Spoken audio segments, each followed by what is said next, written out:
మహామాంత్రికుడు. చక్రధరపురరాజు కాంతిసేనుడు ఒకసారి ఒంటరిగా వేటకు వెళ్ళి మధ్యాహ్నానికి అలసిపోయి తన గుర్రాన్ని ఒక చెట్టు నీడకు నడిపించాడు. ఆ చెట్టు కింద ముగ్గురు మనుషులు దూరంగా కూర్చుని ఉన్నారు. ఒకడు నిశ్చలంగా శూన్యంలోకి చూస్తున్నాడు. రెండోవాడు ఒంటికంటితో చూస్తున్నాడు. మూడోవాడు చేతులు రెండు చిత్రంగా మెలిపెట్టి వెనక్కు పెట్టుకుని ఉన్నాడు. ముగ్గురు రాజును చూసి చెలించలేదు. కాంతిసేనుడు దర్పంగా మొదటివాడితో, నా రాజ్యంలో ఉంటూ నాకిచ్చే మర్యాద ఇదే, లేచి నిలబడు అన్నాడు. మొదటివాడు తన దృష్టి రాజు మీదకి తిప్పి చురచురా చూసి మళ్ళీ శూన్యంలోకి చూడసాగాడు.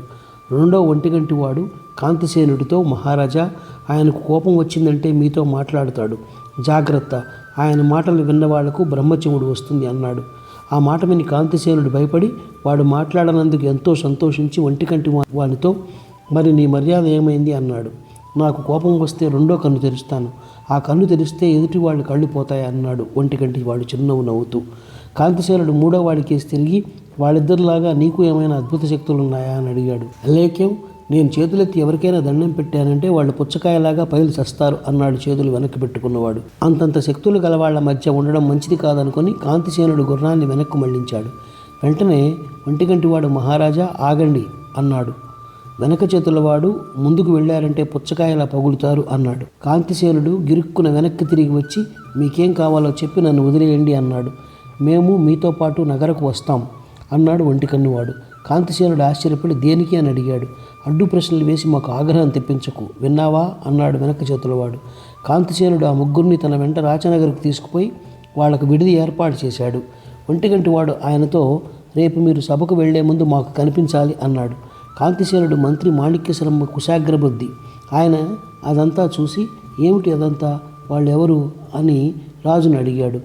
వాళ్ళు అమోఘమైన శక్తులు గలవాళ్ళు, వాళ్ళని ఎదిరించేటందుకు లేదు, ఏమి చేయడం అన్నాడు రాజు. వాళ్ళకి నిజంగా శక్తులు ఉన్నాయా లేక మోసగిస్తున్నారా అని మంత్రి రాజును అడిగాడు. రాజు విసుక్కుని, రాజులను ఎవరూ మోసగించడానికి ప్రయత్నించరు, వాళ్ళు మోసగాళ్ళు కారని గట్టిగా చెప్పగలను అన్నాడు.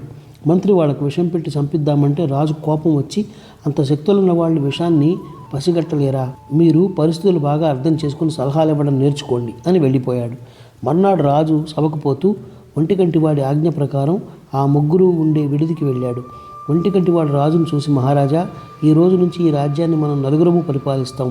3 రోజులు మేము ఒకరి తర్వాత ఒకరు సభకు వెళతాం, 4వ రోజు మీరు రండి అన్నాడు. కాంతిసేనుడు తొళ్ళిపడి అసంభవం అన్నాడు. కానీ ఒంటికంటివాడు, మాకు ఆగ్రహం వచ్చిందంటే మీరు మీ ప్రజలు ఏమవుతారో తెలుసుకొని మరీ మాట్లాడండి అన్నాడు. రాజు కంగారు పడి, సరే మీ ఇష్టం, నాకు కావలసిన నా రాజ్యము ప్రజలు క్షేమంగా ఉండడమే, ఈ రోజే తగిన ఏర్పాట్లు చేస్తాను అని కొత్త ఏర్పాట్ల గురించి దండోరా వేయించి తన మందిరంలో విచారంగా ఉండిపోయాడు.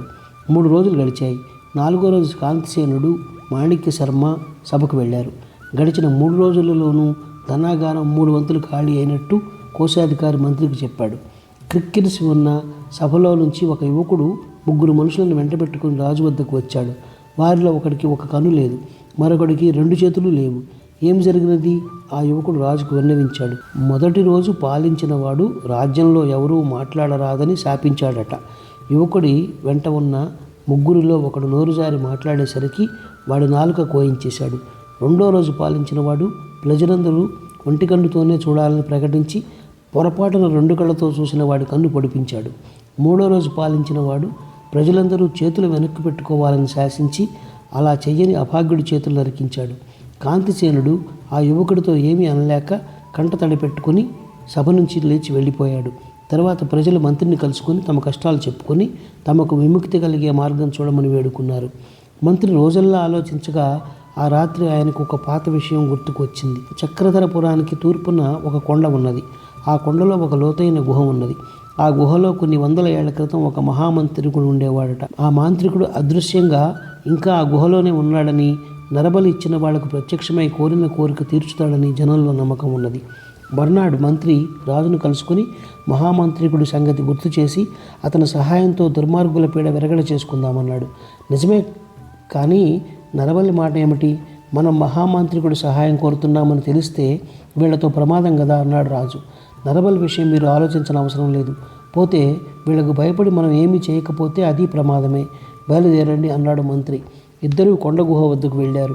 రాజును గుహ బయట ఉంచి మంత్రి గాఢాంధకారపు గుహలోకి వెళ్ళి, మహారాజా, ప్రజల కోసం నేను బలి అయిపోతున్నాను అని కేకపెట్టాడు. తర్వాత ఒక చావు కేక వినిపించింది. రాజు జరిగిన దానికి స్తంభించిపోయి చూస్తుండగానే వికటాటహాసం చేస్తూ మంత్రదండాన్ని గిర్రును తిప్పుతూ మహామంత్రికుడు గుహలో నుంచి వచ్చాడు. అతడి గడ్డం తెల్లగా మూరెడు పొడుగున్నది. అతడి సిగలో పుర్రె ఉన్నది. పైనుంచి కింది దాకా కాషాయ రంగు గల అంగరఖ ధరించి ఉన్నాడు. నీ కష్టం నాకు తెలుసులే, పద పోదాం అన్నాడు మహామాంత్రికుడు.